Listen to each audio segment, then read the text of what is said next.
forever. He will just send you to the lake of fire first class. Because that's what you have. Because that's what you want. Father Yah love you enough to send you in there because what? You choose that life, that lake of fire before Him. We have the freedom, isn't it? The choice. The free will. Remember Elijah? Say, if Baal is the Elohim, serve Baal. Brother Rick Steve, Brother Ken, if you think that Baal is the Elohim, serve Elohim, serve Baal.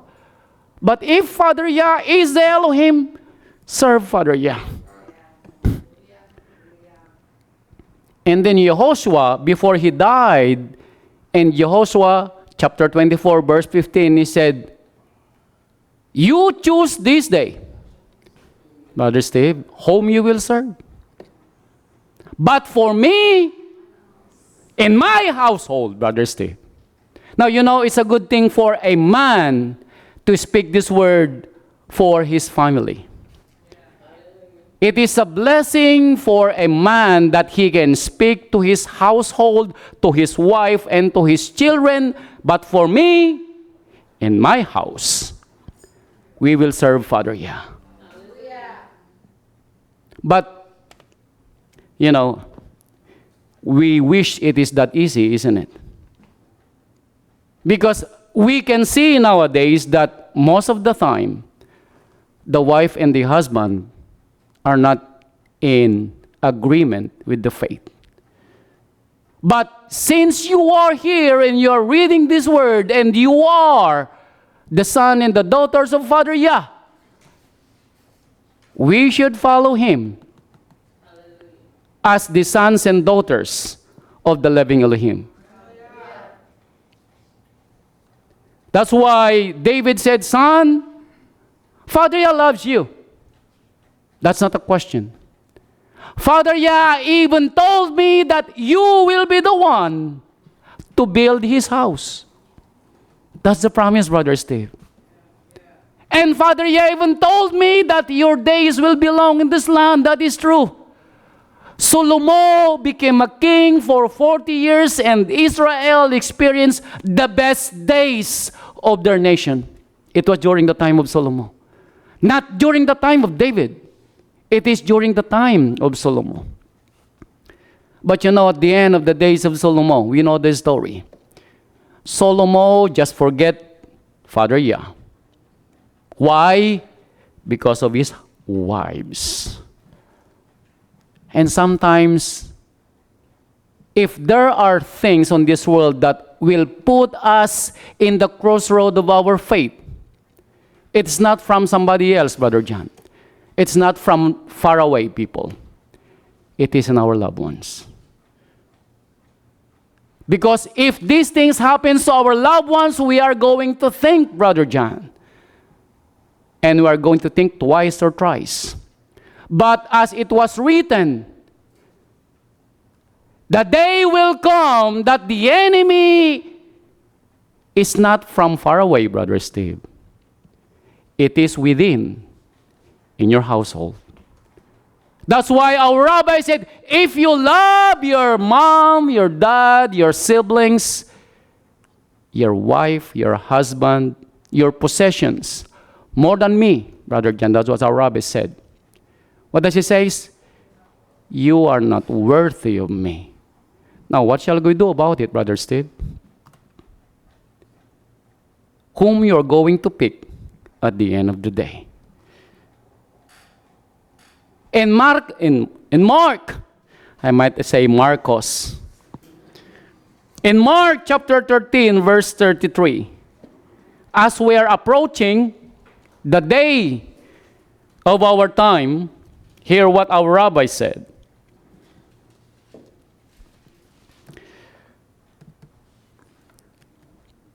Mark chapter 13, verse 33. This is what our rabbi said as an advice. take you heed. Watch and pray. For you know not when the time is. If there's one thing that we don't know, Brother Steve, is the day of our trials on this earth. We know the story that a gold can only be proven to be pure gold, Brother Steve, if it is tested on fire. A believer can only prove how much is worth with its belief when it is forged by trials and tribulations. That's why he said, take heed. And then in Luke chapter 21, verse 34, the warning is a little bit harsher in 21:34. Luke 21, verse 34.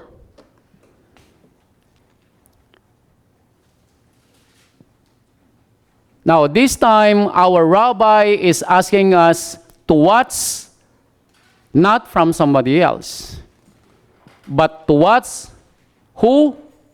Ourselves.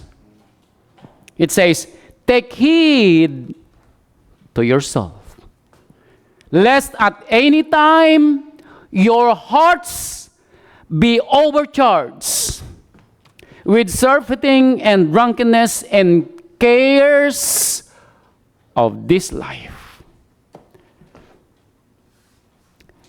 You know, when I came here in 2008, I thought steak is as good as, the $2 something pound is a steak. As long as the steak is good for me.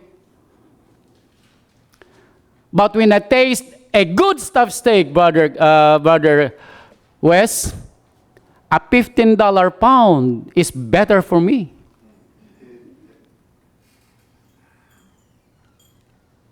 Now, what I'm saying is, sometimes as we grow a little bit thinking that we are better in terms of judgment and anything, we forget that what we are doing sometimes is just we worry much of our time with the cares of this life.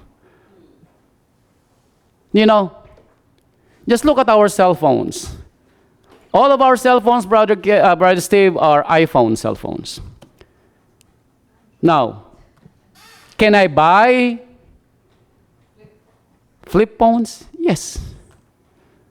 But I prefer the iPhones, Brother John. And since I prefer iPhones, what I'm going to do about it? I'm going to pay more money, Brother John, Brother Steve. Meaning I need to do more work, Brother Steve. And since I'm going to do more work and keep like the Joneses, sometimes the time that I need to spend reading the Bible was spent working. The cares of this life, Brother Steve. My son have, a little number of his clothing. But mind you, my son wants signature clothes. And since he wants that, Brother John, so I'm going to spend more with his wardrobe, isn't it? Yep. Meaning I need to do more work, Brother Steve, because my son is still not working and still in his school.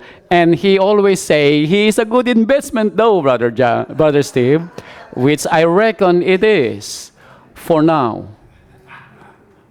The cares of life is what we are going to be wary of, and that's why our rabbi said, be careful that your focus is not on me anymore, that your focus is the cares of this life. Isn't it that right, Brother Ken? When Brother Ken don't have a wife, Brother Ken stays the whole day of the church until the sun goes down.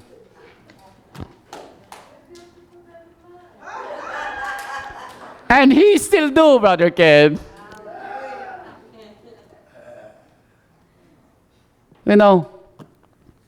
Sometimes we ask ourselves, we think that life everlasting is the best and the most important thing in our life as a believers, isn't it? But then sometimes our actions not what it should be. Do you think so? Sometimes we drag ourselves to come to the sanctuary as if somebody is pushing you or somebody is forcing you to come here. Should we not be joyful every Shabbat? Yes. Look everywhere around you. Who gave you your wife, Brother Wes? Who gave you your wife, Brother Ken? Who gave your husband, Sister Ronnie? Who gave your husband, darling? Father Yahweh. Look at your children. When you open your wardrobe, I know you think a couple of minutes to think what will you wear. That's how blessed we are, Brother Steve. And sometimes we forget that these blessings are from Father Yah.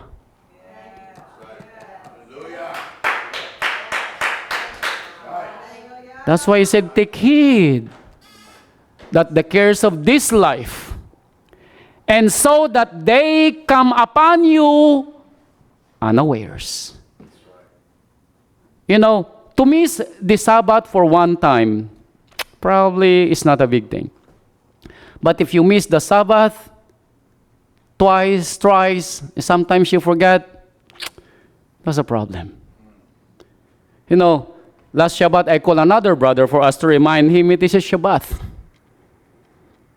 And he always say, I will find a way to come, my brother. Hoping he will find a way. For all of us. For the sake, not for anybody else. Because it is written that we will work in our own salvation, Brother Steve. With what? With fear and trembling. Hallelujah. If you hear this word, those who are in Facebook, YouTube, in Romans chapter 13, verse 11, this is what it says. I'm almost done, Brother Steve. Don't worry, Brother Steve, we have some food at the back. We are not only going to feed you with physical food, Brother Steve, but Father Yah is going to feed us as well with this word. Romans chapter 13, verse 11. You know, when I preached this morning and do Bible study, Brother Steve, I started at 7 o'clock in the morning. You know what time it ends? Past 10. And Brother Steve, I'm thinking, that's more than 3 hours. So you mean to say, Brother Roland, I'm going to stay here for more than 3 hours? Might be close. But it's okay, Brother Steve, it's free. We get it free, we will give it free, right, Pastor Blackwell? In Romans chapter 13, verse 11, this is the word that Apostle Saul penned on his writings. And that, Apostle Saul said, knowing the time. And when is the time? Now it is high time to awake out of sleep. Now, is Apostle Saul saying that we are literally asleep? No, it's not. This